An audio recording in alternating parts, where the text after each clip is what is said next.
Yes,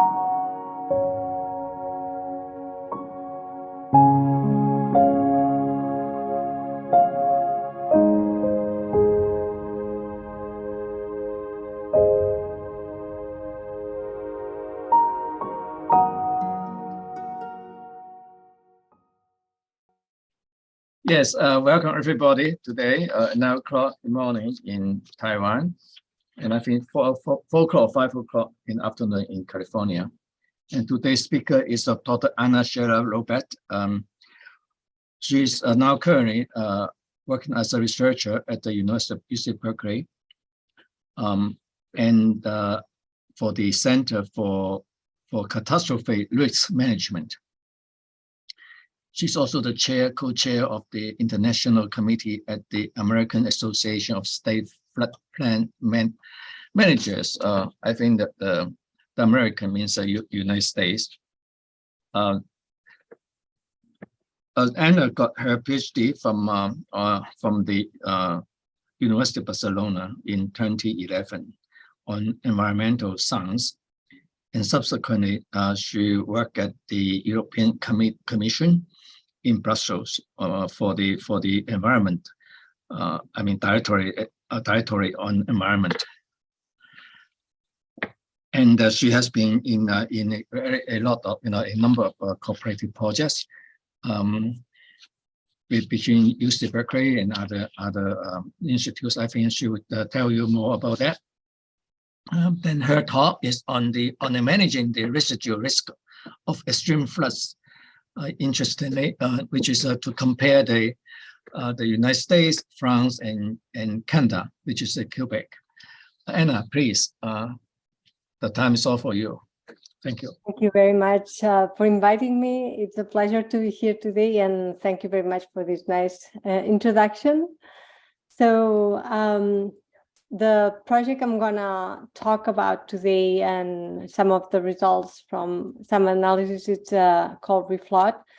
And I'm kind of here today representing people from 5 different countries that we work together under this project, the Residual Risk of Extreme Floods, a Challenge for Achieving the Sustainable Development Goals. And in this project, we have universities from the United States, from France, Germany, Vietnam, and Taiwan. And I also work with Professor Xiao Wang, who is right now in Europe. And the main concept that we touch in this project is the concept of residual risk. And by that, we mean 2 different things. We mean the risk beyond the regulatory flood hazard area. And what I mean by that, so here in the image on the top, you have the geomorphological floodplain of the Matane River in Quebec. So this is the area where the river moves through time and space. And in some countries, we have regulatory flood hazard areas that are used for different goals. Sometimes they are used for regulate developments in high hazard zones. Sometimes they are used for emergency management, for sometimes insurance, risk communication.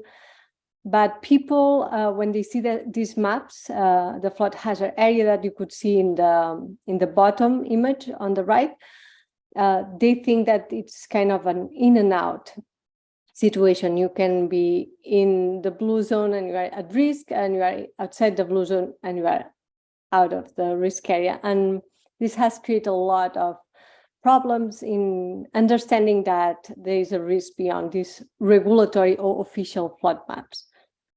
The other type of residual risk that we look at in this project, and is the one I'm going to be focusing more today, is the risk associated to hydraulic infrastructures. Levees and dams can overtop or they can breach.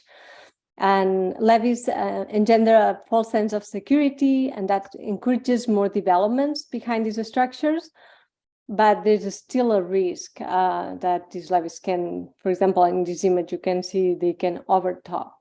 So this is what it's called the levee effect. So there are many examples worldwide of these residual risk of extreme floods associated to hydraulic infrastructures. We have the textbook case study here in the US, which is the 2005 Hurricane Katrina, that many levees breached in the city of New Orleans and more than 2,000 people died. We have the 2009 Typhoon Morakot here in Taiwan, the 2010 Storm Xintia that impacted the Atlantic coast of Europe, the 2011 Tohoku earthquake and tsunami in Japan. We had this big flood in the Mississippi in 2019 when many levees breached. We have the 2019 Quebec floods, the European floods in 2021, the Australian floods 2022, the Pakistan floods last year, etc., etc. We had floods in Africa last year and this year as well in Malawi. So all over the world, we have many examples of this type of risk. And residual flood risk is very important in the US. Here we have two examples. We have the 2018 post-fire debris flow that impacted the community of Montecito in 2018 in California. On the right side, you can see Hurricane Ida that impacted the city of New Orleans, or some parishes in the south of New Orleans. They had some levee breaches, but it was not as dramatic as in 2005. And this year we had levees breaching in California as well. We had a very wet winter. And although these were not like mega floods, we have many miles of aging infrastructure in California. And when we have intense storms, like the ones we have been experiencing this winter, that compromises the stability of many of these structures. So the Pájaro levee breach that happened last month is a great example that brings together many of the topics that we touch in the Reflood project. It not only impacted the agricultural land, but also a very vulnerable community that is located farther south where the levee breached, and that has been impacted before by the same type of flooding. And there are many topics that came out on the table when this happened: the issue of aging infrastructure, climate change intensifying the frequency and magnitude of these events, equity issues. We have big problem in our cost-benefit analysis in the US when we have to fund infrastructure that has generated big inequities between poor communities and rich communities. And then it also brought the idea of nature-based solutions. So this breach didn't come by surprise. Everybody knew the levee system was very fragile in this area. It was a matter of when. And in order to look for a long-term solution, they have created a joint powers authority, and they are trying to look for different solutions that not just bring more stability to the levee system, but also incorporates ecological components. And this is something that the government of California is trying to encourage a lot. Take advantage of the window of opportunity that opens when during the recovery phase and do work with nature. This is the city of Sacramento is one of our case studies for the Reflood project. And you can see the east view here. We have the Sacramento River that flows north-south. And then we have the American River that comes from the Sierra Nevada mountains and flows east-west. And then along the American River, you can see all these parks that are connected. Some of them are bigger, some of them are smaller, but they go all the way to the mountains. And this is called the American River Parkway. It's a system of parks that were preserved from development through a lot of efforts from the community to keep these areas that could get flooded in case of intense floods. This is all surrounded by levees in both sides. And this is exactly what happened this winter. So this is how the Discovery Park, one of the parks in the American River Parkway, looks like in today, for example. So the park was designed to bring ecological benefits, but also social benefits like recreation. But this is how it looked like last month and in January, in the last 2 big floods we had recently. And that's what it is intended for. So it's an area that provides flood relief to the system. It reduces the peak flow, but at the same time, it opens the opportunity for ecological processes. So the main goal of our reflood project is to create a framework that helps communities to design a more resilient strategy to deal with residual flood risk. And how we do that? So we look at different countries and we look at how they map residual risk. If they do, some countries they don't. Then we look at how they plan for that, what they do in terms of land use planning, in terms of emergency management, in terms of recovery. And finally, we also want to look at what are the social representations of residual risk. And by that, I mean, what is the perception of residual risk? People understand that there is a risk associated to these infrastructures or no? And we want to link that to the Sustainable Development Goals. In particular, we are looking at 4. We look at climate action, equity issues, sustainable cities and communities, and partnership for the goals. So how we can create a network of scientists and practitioners and local experts, and that can help us to better understand how different communities deal with this problem. And the reflood project brings together both things: a better understanding of how we map, how we plan, and how we perceive this risk, but also not compromising the Sustainable Development Goals. We have 5 case studies: Sacramento in California, the Department of Charente-Maritime in France, but we have also analyzed the area of La Loire, Hamburg and Saxony in Lower Saxony in Germany, Ho Chi Minh City in Vietnam, and Tainan in Taiwan, which we hopefully will be able to visit in fall. So all these cities and many others in the world face 2 big challenges, which is increasing urbanization in high hazard zones and climate change. And that creates a lot of complexity in how we can manage this risk in the future. So the way different countries manage residual risk is very different. Some of them, as I mentioned before, they do land use planning and flood zoning. They have regulations on how we need to build the building codes. They have programs for land acquisition and relocation in areas that are impacted repetitively. They sometimes do public education year-long through schools, exhibitions, watermarks, different methods. They can also do preservation and restoration of functioning ecosystems, like the American Parkway that I showed before, or other big projects at a regional scale.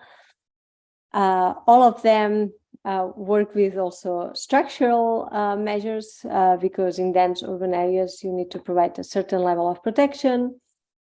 So they build dams, levees, concrete channels, debris basins, sometimes flood diversions, like in Sacramento, we have a big flood diversion. Then they can work on emergency preparation issues or response, recovery, or long-term recovery as well. And insurance is a big component of this recovery process. So some activities are long-term decisions, some others are more at a short term. And what is the risk? So the risk is a combination between vulnerability and the hazard, or the probability by consequences. Depending if you are an engineer or a planner, you use different terminology.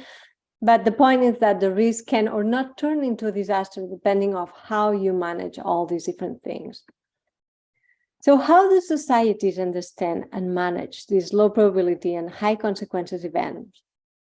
So people in different countries, they rely on the science that is produced, informing of the different type of floodings that they are exposed. But then these regulatory flood maps that I was mentioning before, the official maps that governments use, sometimes are a little bit tailored for different reasons. And they not always show the full extension of the flood hazard area. Then this has implications on which type of flood risk reduction measures we use. And then we also want to see which are the implications of these maps in action. So are people reducing flood residual risk in an equitable and sustainable way? And sustainable, we especially want to see if they take into account environment and ecology in these decisions. So what I'm going to present today is a paper that we published last year. And here we compare US, France, and Quebec, how they create these regulatory maps and what are the implications in residual risk.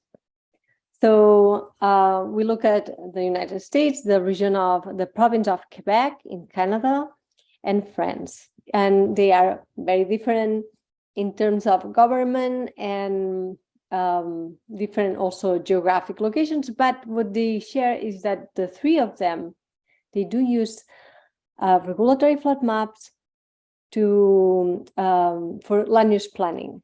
And this is very interesting. So what we did is we look at the city of Serra-Llobet, which is located in La Loire, which is the biggest river in France. And we said, okay, how the map could look like if this city was located in the US, if the city was located in France, or if the city was located in Quebec. And then we compare the maps. Serra-Llobet is a beautiful medieval city. You can see in this image, it has some of the biggest levee systems in France, but well, they are a little fragile because of the soil conditions. But in this case, we just assume that the levees could perform. So the first thing we did is we look at the flood hazard maps and the assumptions they used to create them. So these regulatory, the official maps in the US, France, and Quebec, the three of them, they start with this 100-year flood as the area where the regulations apply for land use planning. In the case of the US, if you have a levee that provides a level of protection of 100 years, although the area is shown in the map that you can see in yellow in this area, it doesn't have implications for land use planning. But if the levee doesn't provide a level of protection for a 100-year flood, then you have to do building codes and zoning regulations. In the case of France, it doesn't matter. They think that any levee has a probability of failure, so they regulate land use planning in all the areas behind the levees. And they also include not just use hydrologic and hydraulic models to define this area, but they also use historical information to complement the flood hazard area. And in some occasions, they use what they call the aléa residual, which means the residual hazard area, to show an area for extreme flooding. And this, sometimes they do it with extreme floods, like a 1,000-year flood or a 2,000-year flood. And sometimes they recreate the geomorphological floodplain that I showed at the beginning of the presentation. In Quebec, they follow the French approach, and in general, they show the area behind the levee as part of the regulatory flood hazard area. And they also use historical information sometimes. And in a few occasions, but not very often, they have used a hydrogeomorphological approach to define a much bigger area. So the problem in the US of not having any regulatory purposes, these maps, is that it creates this feeling of safety. And that's what happened during Hurricane Katrina. People didn't expect the levees could breach. They were not well prepared. They were not well organized either in terms of emergency management. It became a national problem, and it was very difficult for them to, or very late when they asked for help. So better understanding the risk can help the community to be more prepared for extreme events like that. In terms of climate change, the only country that takes into account climate change in these official maps is France. And they only do it for coastal areas. And that was a result of this big storm that happened in 2010, the storm Cynthia, that impacted the Atlantic coast of Europe. And in this particular town, which is called La Faute-sur-Mer, which means the mistake at the sea, which is a very ironic name for a town that was impacted by floods. In this particular town, more than 20 people died because they built all this development that was only one-story houses. People couldn't escape, and they basically drowned. So that created a big debate in the country, and they decided that in regions with such big hazard, they should not be building. And they removed many of the houses in this area. Let me see. I see some questions. I'll read the questions at the end of the presentation. So the regulatory flood maps look like this. If we map it with the different methods, the interesting thing is they look very different. I don't want you to look at the details of it, and you can read the paper if you are more interested in the technical aspects. But one interesting thing is that in Quebec, they normally show the area. They show the 100-year flood and the 20-year flood. The recurrent flooding have more strict regulations, and the 100-year flood a little bit less strict. In France, the urban area is where you can keep building, but with some restrictions. But if you have a high hazard zone, meaning high velocities and high water depth, you cannot build. And in the US, what I mentioned before, if you have a levee that provides a level of protection of 100-year, you don't have to do anything. But if the levee doesn't provide this level of protection, then you have to build with building codes, and you have to also do some land use planning ordinances. So the exemptions in Quebec are very rare, but one of them, there was a city that decided they thought that their levee was good enough and it was providing a good level of protection, so they decided to remove the city from the hazard zone. And this city, the levee bridge in 2019, and people could escape, people left, basically running, and nobody was killed, but it was also a wake-up call for the Canadian government on how they need to deal with the residual risk associated to these infrastructures. Another interesting aspect of the French approach is that they also show flood intensity in the map. So the map is more complex than that. In the paper, we just use that to not complicate it too much. But if you look at the real one, it also shows water depths and velocities. And that is very helpful for the community, the local government, to say why we are asking you for these building codes, because your hazard is much higher. The intensity of a flood with the big water depths and big velocities is very different from the people who are located in the old town, which is in the top of a little hill here. So some differences that we can explain with the story of Bill and Bob. If we were in the US, for example, we would have Bill, who is safe behind the FEMA accredited levee because provides a level of protection of 100-year flood, but Bob has to buy insurance because he's in the floodplain.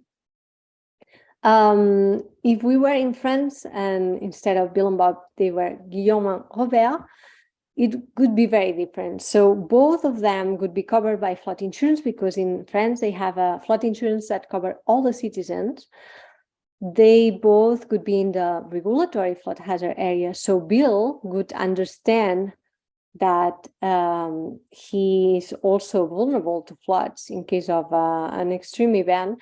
And he would have to do the city of Bill, they should have evacuation planning, risk communication would be compulsory, and some regulations for land use planning would be also mandatory.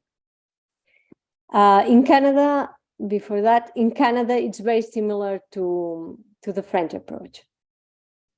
But now let's go back to the US. Let's look again at the story of Bill and Bob and what could happen if Bill, now let's focus on Bill, if Bill was poor or if Bill was rich. And that is also interesting, is very different. In the US, the benefits of federal flood control projects must outweigh the cost. And this has created a strong bias towards funding more flood control projects for affluent communities. And this is basically because the houses protected by the levee are more expensive. So in other words, if the community behind the levee is very poor and the cost of fixing the levee it's worth more than the value of all the houses behind the levee, it's not approved. The cost benefit analysis, and then the levee is not improved. So that increases even more the risk for poor communities. And it's the opposite when you have an affluent community. You can have two houses, but very expensive. The cost of fixing the levee is lower than the cost of the houses, the value of the houses. Then you can approve the levee project. And this has created huge problems of equity in the US, and it has increased the equity gap. This is exactly what happened in the community of Pájaro, and the government is very aware of this policy problem, and they are trying to change the cost-benefit analysis that the Army Corps of Engineers need to pass to be able to approve a project. Let me see, we are good in time. So I'm going to explain now the type of information that different countries use to create these regulatory flood maps. We can use geomorphological information, so the area where the river moves, and that's looking at the sediment and different features in the river system. We can use hydrologic and hydraulic models. That's more widely used and is what most of the countries use when they create flood hazard maps. We can also use historical information, or we can use biological information, and this is more to understand the area of connectivity, especially in the riparian zone. And let's see how these countries do that. So in the United States, it's basically the flood hazard area. It's basically focused on looking at hydrologic and hydraulic models for the 100-year flood. In France, they complement this information with historical information, and in some occasions, especially in the south of France, where they have very small catchments but very steep slopes, and they have this type of very torrential flooding, they sometimes use this geomorphological approach to see where the extreme flood can happen. This is an example of La Narteby river in France-en-Provence, which is in the southeastern France. And if we look at Quebec, so they use hydrologic and hydraulic models, the 100-year flood as the standard one. It's complemented sometimes, but not always, with historical information. It's not that common as in France. And then what they do that is very interesting is they delineate the riparian zone, because why it's not allowed to build in the recurrent flooding area? For two reasons. One, because it's not safe. and it's extremely costly in terms of repetitive losses, but also because it's an area of connectivity and critical for biological reasons. And then the hydrogeomorphological information has been used 3 times, more as an experiment, but looking at a watershed scale. So when it's an urban area, they focus more on the hydrologic and hydraulic models, but when it's a much larger area, they sometimes use this hydrogeomorphological floodplain to understand the area of espace de liberté, which is the freedom space for the rivers. And this is not just the idea of the Dutch people that they talk about room for the rivers. Room for the rivers is more about reducing the peak flow and allowing to convey some water in other areas. But here it has a strong focus on natural processes, for example, channel migration. And these could be, this is not an example of an area that it's protected as such, but that's what I mean by the area of channel migration. No, this is the Resurrection River in Kenai Peninsula in Alaska. And so, and this is very interesting idea what the Canadians are doing, because this brings the idea that floods are not just bad. Floods are a natural phenomena that it's necessary for the well-functioning of ecosystems, because they contribute to groundwater recharge, which is very important, equilibrium between fresh and salt water in coastal areas, and also the provision of sediment load like nutrients or habitat. So in this last part, I'm going to talk a little bit about the main gaps that we have right now at a very, very general scale. So when we look at different countries, we see that there are big gaps in science to understand residual risk, gaps related to climate change, related to equity issues and environmental sustainability. And then we also have gaps in policy. So sometimes some countries, they don't have a policy that becomes like a framework for how to manage floods and flood risk. Some countries, they have it, but there are some ways how the policy can be implemented differently. So there's a lot of challenges even when we have a policy framework that tries to support risk reduction measures, how to implement that. It's not easy. In some countries, they don't even have data to start with, and they have to generate the data. In Vietnam, for example, we realize there's a big challenge on gathering data. But in the countries that they do have data and they can create the maps, sometimes it's not so much the map that they create, but sometimes it's what they do with it. So how we use this information, how we use the knowledge that we have about residual risk. Do we decide to build more houses or to build less houses to inform people about communicate the residual risk or not? So we have different cities in California. Some of them are very open to communicate this type of risk to the citizens. Some of them are the opposite, a little opaque, and they don't provide enough information, so the residents cannot do informed decisions in high hazard zones. So this depends a lot on the local governments. And with that, I'm going to leave it here, and I would like to open it to discussion and questions. So, and I'm going to read. Yeah, thank you very much. Yeah. So, questions from the audience. It's a good time, you know. I mean, in Anna's talk, we cover a lot of ground. I mean, actually, a lot of floods also. From Katrina to the important one, the famous one, of course, is Katrina. And do you think that maybe I ask the question first? Do you think the U.S. government has learned from Katrina? I think the US government learned before Katrina. It was very interesting because everybody says the week that Katrina happened, FEMA, the Federal Emergency Management Agency in the US, they passed what is called the Memorandum 34, which basically says we need more data on how the levee systems are to understand better if they are fragile or not.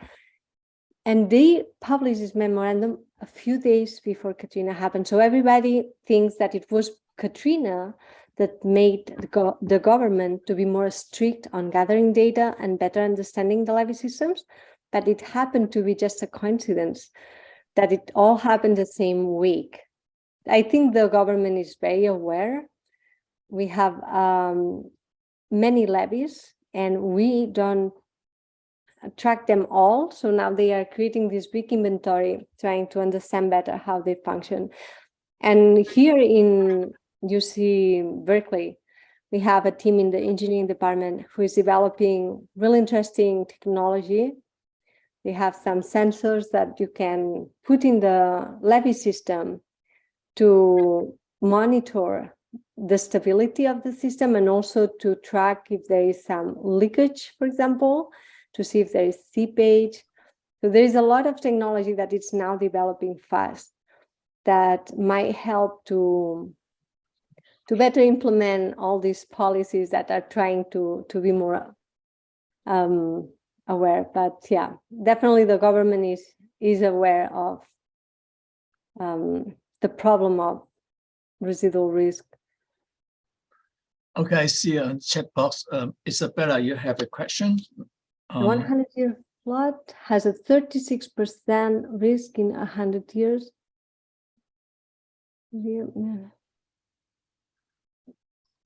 How is it taken into account with the residual risk?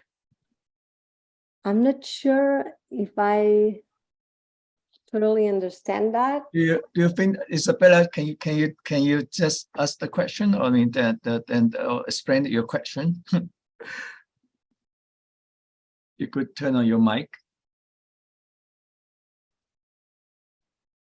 because it's an interesting question, because the 100-year flood kept on popping up in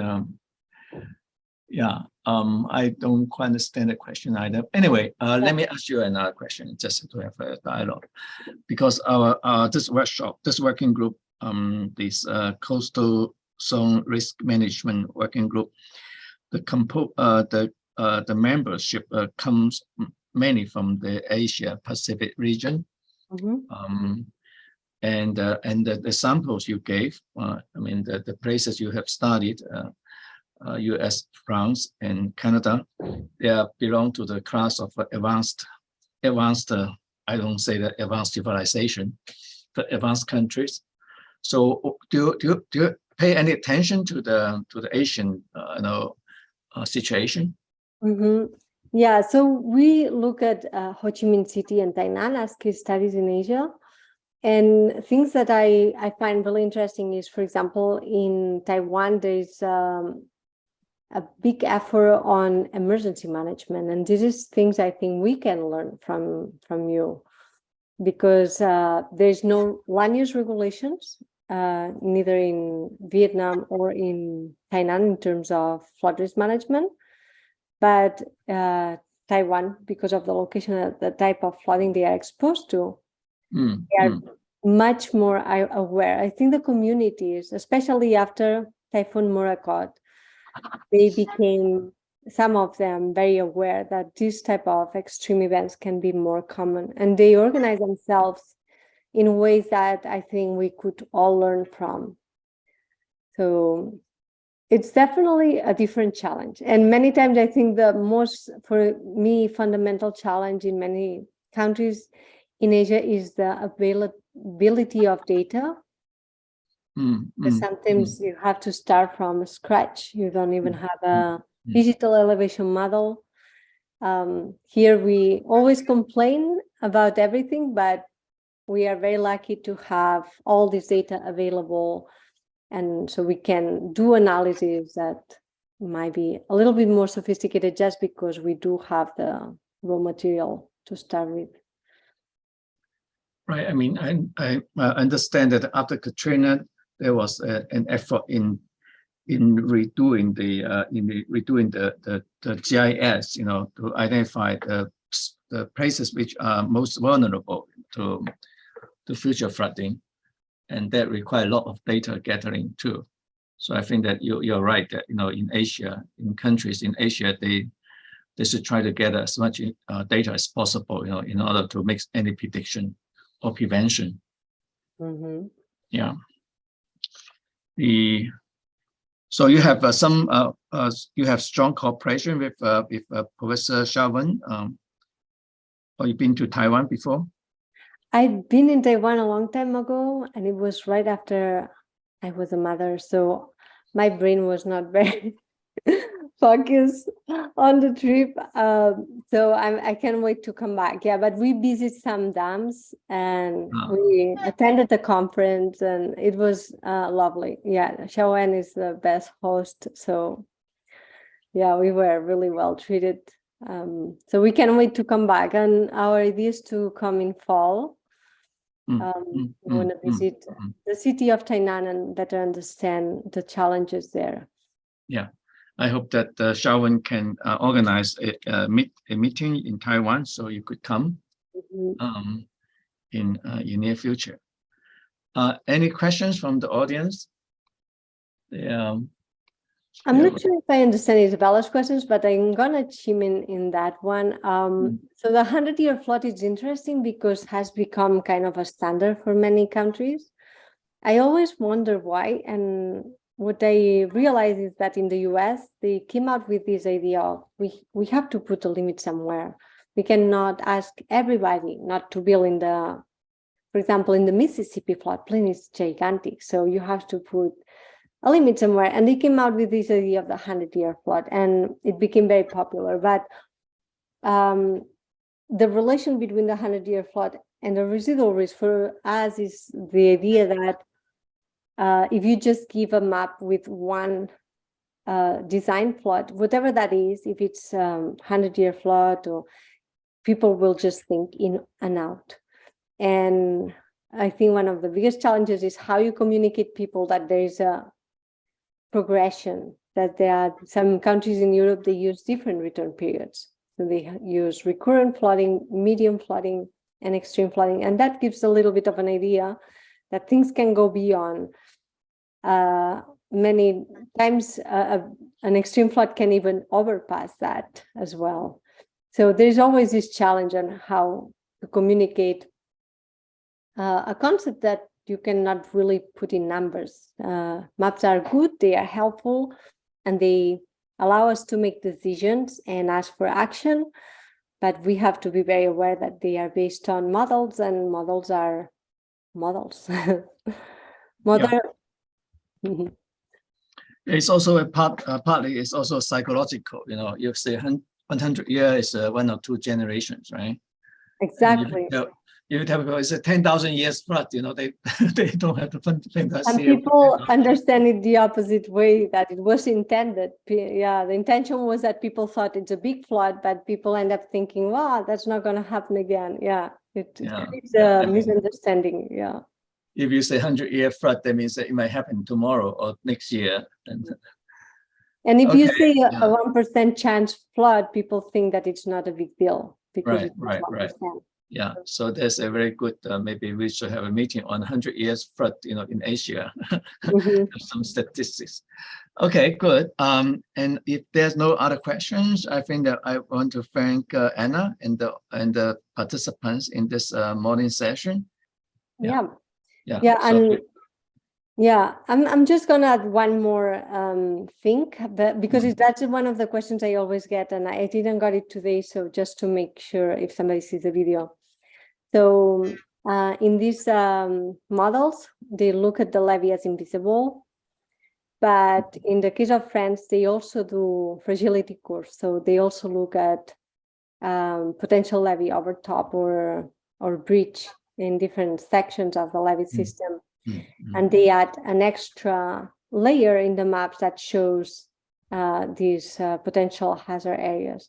So that I just see that because that's a question I always get, and it helps to better understand the type of models used by the governments for this particular type of maps. We have many other types of maps, but these are the ones for regulatory hazard areas. Yeah, thank you very much, Anna. And enjoy your afternoon and evening in California. Thank you very much. It was a pleasure, and hopefully we can meet. Yes, certainly. Yeah, I will tell Xiaowen about it too. Then she comes back. Thank you. Thank you very Bye-bye. much. Have a Yeah. nice day. Thank you so much. Bye-bye.